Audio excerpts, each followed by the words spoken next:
Hey, what's going on, guys? Jake Virden Tech here, back with another video, and I hope you all had an awesome New Year's Eve and New Year's Day. It's that time of the year again where we're going to do a desk setup tour of my YouTube editing and gaming setup. So I generally like to do a desk setup tour annually just because my setup's constantly changing, whether it's small changes like peripherals or adding an extra monitor or recently new audio equipment.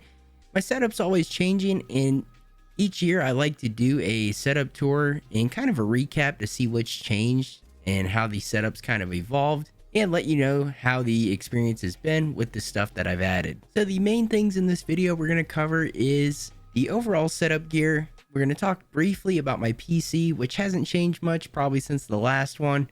We're going to talk about the monitors, peripherals, my recording setup, my audio setup, and other little desk setup items like RGB and things that just kind of give this setup some character. So this year I really feel like I added some stuff that definitely helped out when it comes to making videos for YouTube, and also some things that kind of enhance the gaming experience when I'm gaming at this setup.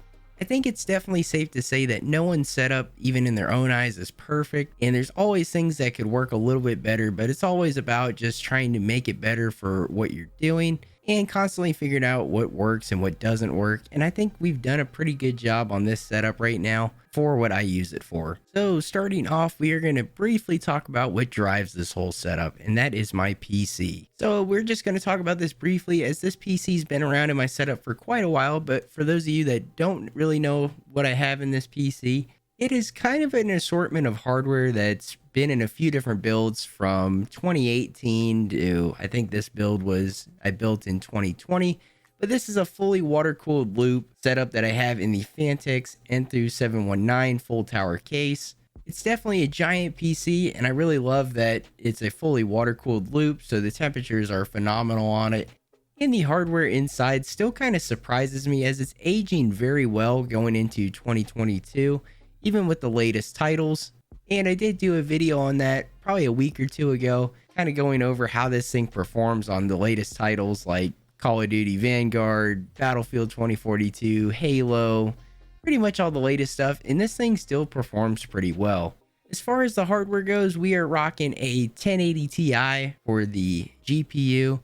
We have an i7-8700K, which is the Coffee Lake series of processors from Intel, 32 gigs of RAM, and we do have 2 terabytes of NVMe storage, and those 2 terabytes are separated on 2 different SSDs. Even though the hardware is a bit aged on this build, it still gets it done when it comes to gaming and editing in Adobe Premiere and other things like editing photos in Photoshop and Lightroom. This PC really still gets it done for me. So jumping into the monitor configuration, this has changed a little bit this year, but for the most part it stayed the same. For the main portion of the monitors, we still are rocking the Alienware AW3418DW, which is the ultra-wide panel from Alienware. That is kind of the main monitor that I have set up. And then above that, we have 2 peripheral monitors from Dell that are just some more inexpensive 1080p monitors, which were the very first ones that I had. So this portion of the monitor setup, I really like for mostly editing these days. It's nice to just have Adobe Premiere opened up on the ultra-wide. Gives me tons of real estate to work on a timeline. And then up in the top peripheral monitors, I can put something like Audacity in one of those monitors for recording voiceovers like I'm doing right now. And then I could have like YouTube over on the left monitor if I'm doing an upload while editing something. So they really all come in handy when it comes to producing YouTube videos. And of course, it's also very nice for gaming, as if I am using my ultra-wide for gaming, I could have Steam or Discord or Xbox Console Companion opened up in one of the peripheral monitors for chat, and this lets me adjust things on the fly without having to alt tab out of my gaming display and adjust something in the chat. Like I mentioned, this is mostly used for editing these days, although I do game on the ultra wide a little bit when it comes to more immersive titles like Escape from Tarkov, Flight Simulator. I use this monitor more for games that are slower paced and aren't as competitive, and that's where my new monitor comes in, which is the Alienware AW2521HF, which is kind of the opposite. It's a 1080p 25-inch monitor that has a refresh rate of 240 hertz, a 1 millisecond response time, and it overall is just a very good, well-rounded panel that I really enjoy gaming on when it comes to the more competitive titles and the more fast-paced titles. The reason why I purchased this monitor is I really wanted a really good 1080p experience for my consoles that is a native 16:9 aspect ratio. So initially I purchased this monitor to play my Xbox Series S and Nintendo Switch, and I thought I would kill two birds with one stone and get something that is a very high refresh rate so I can play my competitive PC games on this as well. And it has worked out absolutely perfect. I really love this monitor from Alienware, as I do my ultra wide, but I feel like for the money, this is just such a good monitor as far as the colors go, the refresh rate. It's got a lot going for it, and it is an IPS display. I did do a full review on this monitor, and I've done a couple videos with it, so I'll be sure to link those below. As I mentioned, I do play my consoles on this particular display, and the way I do that is I do have my Series S and Nintendo Switch plugged into a 4K 60 Pro capture card inside of my PC. And then from there on the Elgato's out port, I plug that into the 240 hertz Alienware monitor. And this has been a really good way to play consoles. I can just get the audio through OBS and then also record all the gameplay I want. So moving on to the main peripherals, we're talking mouse, keyboard, headset, and my microphone setup. I think everything except for my headset has changed this past year. So starting off with the mouse, I went with the Logitech G305 Lightspeed, and I previously came from the Logitech G502, which I really liked, and it was a wired option. It's been really nice going wireless, and the G305 has really impressed me for the price. The G305 Lightspeed I absolutely love because I feel like it is a perfect mix for competitive gaming, really any type of gaming, and then it's also not a super ergonomic gamer mouse where it's just mostly for gaming. It's a great feeling mouse just to use for general work and editing. The weight and feel is perfect, and the battery life is absolutely stupid on this thing. Since I purchased it, which has been since October of this previous year, and I just have a single rechargeable AA battery, given that I use this mouse every single day for hours at a time, really surprises me that I haven't had to change the battery or recharge the battery that's in it. Moving on to the keyboard, we are using the HyperX Alloy Origin 60. It's a 60% mechanical keyboard that I've really fallen in love with. Previously, I was using the K95 Platinum from Corsair, which is a keyboard I absolutely love, but I was just ready to kind of downsize my keyboard as the Corsair is a monstrous full-size keyboard. And I just don't use everything that is on a full-size keyboard, like the number pad and many things in that area. So the 60% keyboard has worked out really well, and it's nice and easy to move around my desk setup, whether I want to edit and do work on the ultra wide, or if I want to move it over to my high refresh rate monitor and play some Valorant. It's pretty easy to move around and reorient. And this is another thing for the price. I feel like the Alloy Origin 60 from HyperX is just so hard to beat. It's got really good high quality red linear switches. The frame feels absolutely great, being a aircraft grade aluminum. It feels very tanky and durable. And the main reason why I picked up the Alloy Origin 60 versus other 60% keyboards on the market, and aside from building one out, I really like the orientation of the function keys. The function key and all of the arrow keys are located very conveniently in the bottom right corner, where you can just have your pinky on the function key and use the arrow keys very easily. And then there's other, of course, secondary functions that are also very accessible. And I think that's very overlooked in the 60% keyboard category, where the keyboard layout for the secondary functions is very important, and it could kind of make or break a keyboard for me. And for the headset, I believe I've had this one for over a year now, but it's still been fantastic. We are using the Logitech G Pro X, which turns out I've had this headset for about 2 years now.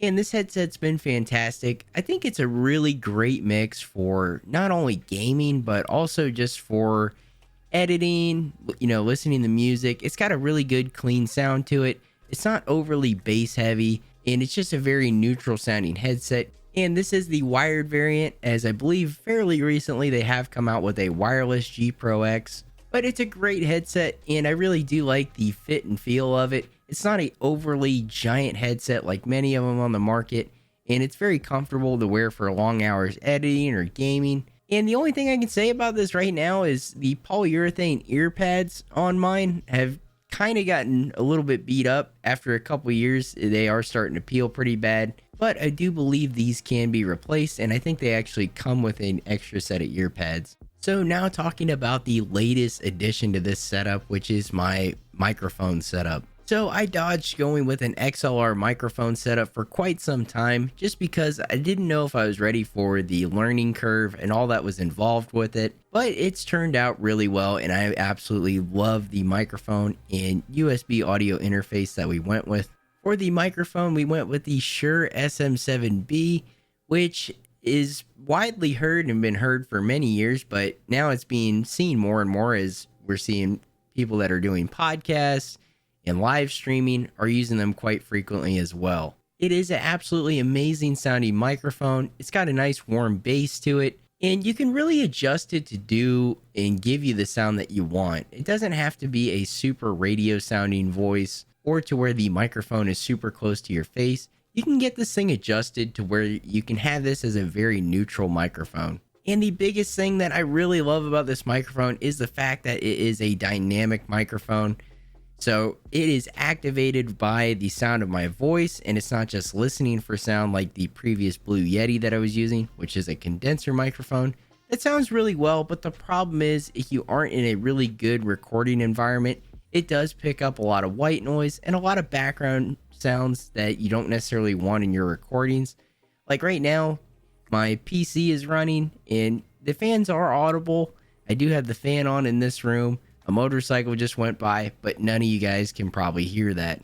A microphone like this is kind of overkill, but I think it's worth it for the audio quality and what it can do. The Blue Yeti and other USB microphones in its class are very good microphones, but dynamic microphones like the SM7B, there's just a lot less effort that you have to put into the actual space that you're recording in, as it does a lot of the work just being a dynamic microphone and blocking out a lot of those unnecessary sounds, while also giving us a nice warm bassy tone that the SM7B is typically known for. And we cannot talk about this microphone without mentioning the USB audio interface that we have connected to it, which is the Go XLR from TC Helicon.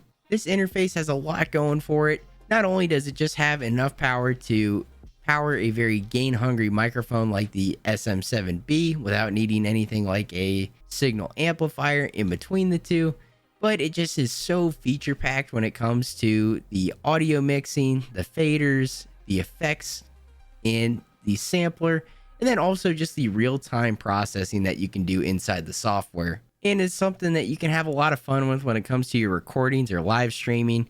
You can say stuff like Happy New Year, everyone, as it's got a built-in bleep button.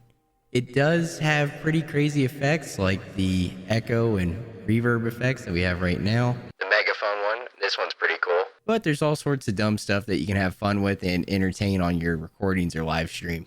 I don't think this interface is necessarily for everyone, as it's definitely just more for a single microphone streaming and recording environment.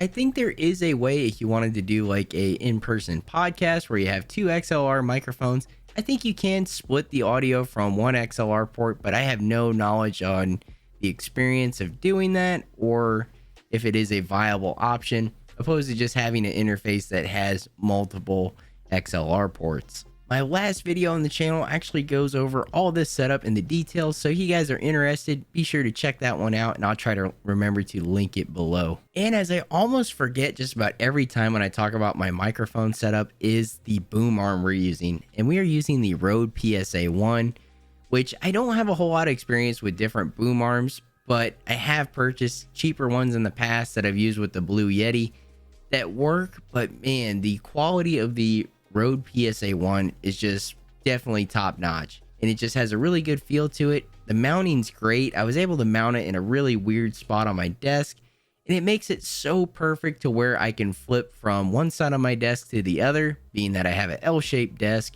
and it just ties in this microphone setup so perfectly. I was concerned when I ordered the PSA one that it would be too big for this little inside corner of my L-shaped desk, and I didn't know if this setup would work out where I could flip from my ultra wide setup and having the microphone in front of me to flipping over to my high refresh rate gaming monitor if I want to use this microphone while gaming over there. But it just ties in this setup so perfectly, and I can pretty much orient the microphone wherever I want. So moving into my camera setup, for the camera I'm using the Canon EOS RP, which is my B camera, as I use the EOS R for most of my B-roll footage and everything, and right now I'm using the RP for other types of B-roll, and then mostly using it for talking head style videos. And typically I use the 16-35 f2.8 for the lens.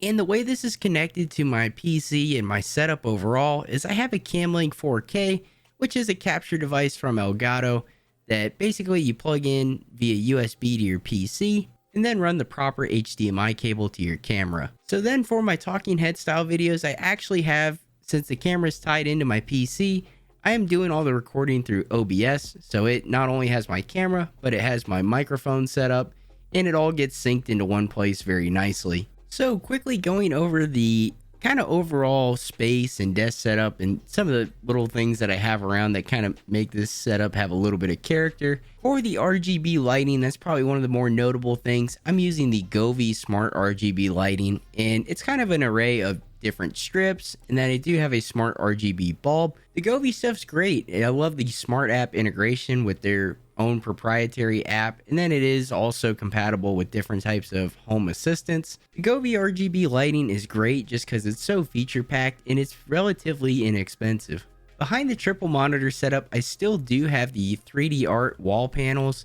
They're a really cool geometric shape. They're getting more and more popular. I'm seeing more desk setups on Instagram having them, but they're just wall panels that I purchased on Amazon. And really the whole reason behind purchasing those wall panels and installing them is to kind of help hide the cables going to the monitors that are up top. It works perfectly as I have a white cable channel that holds the power and HDMI cables from those monitors running down the wall, and then it just kind of blends in with those white geometric panels. For the desk, this is kind of an odd one. So I purchased this desk from Office Depot a few years back, and initially it was a glass top desk, and it kind of had like a faux wood corner where I could put a PC of a somewhat heavy weight, but that all had to go as I got a full tower PC, and I've always kind of had a mid or full tower. I did have an ITX build at one point, but I really needed a solid wood top for all of this equipment. So I wanted to do an epoxy river table, so we just got some wood from the hardware store, did a little bit of burning techniques and staining, and then poured the epoxy